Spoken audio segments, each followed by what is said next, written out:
The interrogation chamber aboard the Valkyrie warship was designed to inspire terror. The walls pulsed with bioluminescent veins that cast an eerie, shifting glow across the room. The air itself seemed to vibrate with subsonic frequencies, calibrated to destabilize the neural pathways of most sentient beings. Ambassador Nara Lith, diplomat of the Galactic Concord, had witnessed hardened warriors of a dozen species break down within minutes of entering this room. Yet the human before her sat calmly, his restraints seemingly more a formality than a necessity. Professor Daniel Chen, Earth's foremost xenobiologist, had been captured during the Valkyrie raid on Research Station Epsilon. While other prisoners screamed from adjacent chambers, he simply observed his surroundings with clinical interest. "Your cortisol levels are remarkably stable," Nara noted, her translucent skin revealing the flow of her circulatory system as she circled him. The Valkyrie had chosen her for this interrogation precisely because her species, the Lumidians, could detect physiological responses with uncanny accuracy. "Are humans immune to fear?" Chen smiled slightly.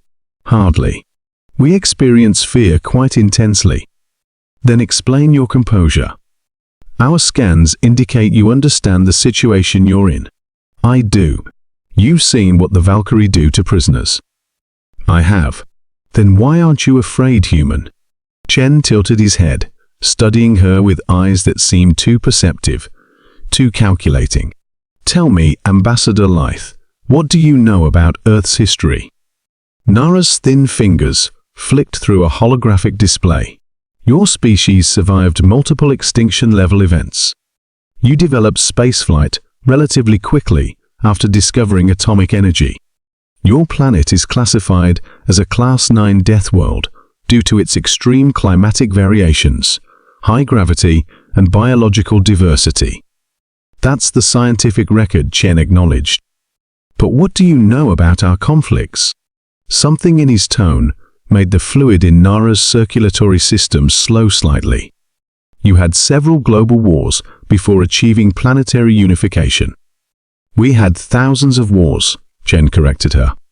"Before we ventured to the stars, humans spent millennia killing each other in increasingly creative ways. When we weren't fighting, we were preparing to fight. Many species had violent histories."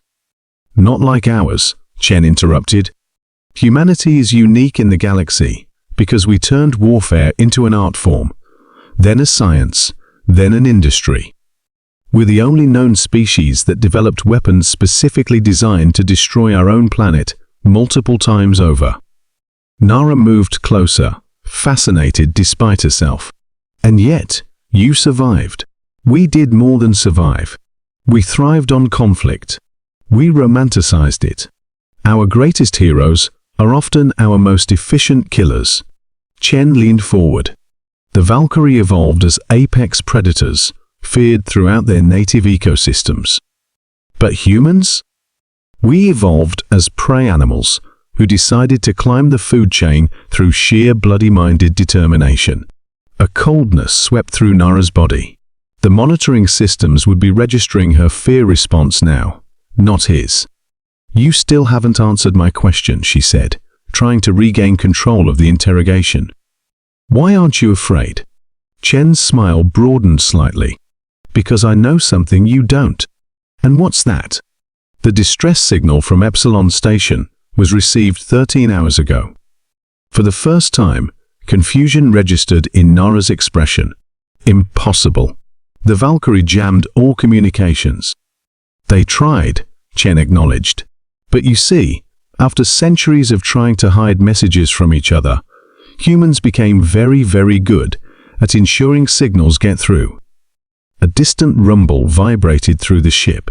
Then another. Alarm klaxons began to wail. "That," Chen said calmly, "will be the 5th fleet." "Your military vessels are light years away," Nara protested, but uncertainty had crept into her voice. "We're light years away," Chen corrected. "Humanity doesn't abandon its own, Ambassador. Not ever." The chamber door slid open, revealing a Valkyrie commander, his crested head lowered in what appeared to be submission. "The human vessels have disabled our weapons and engines," the commander reported. "Their commander demands we release all prisoners immediately." "You surrendered?"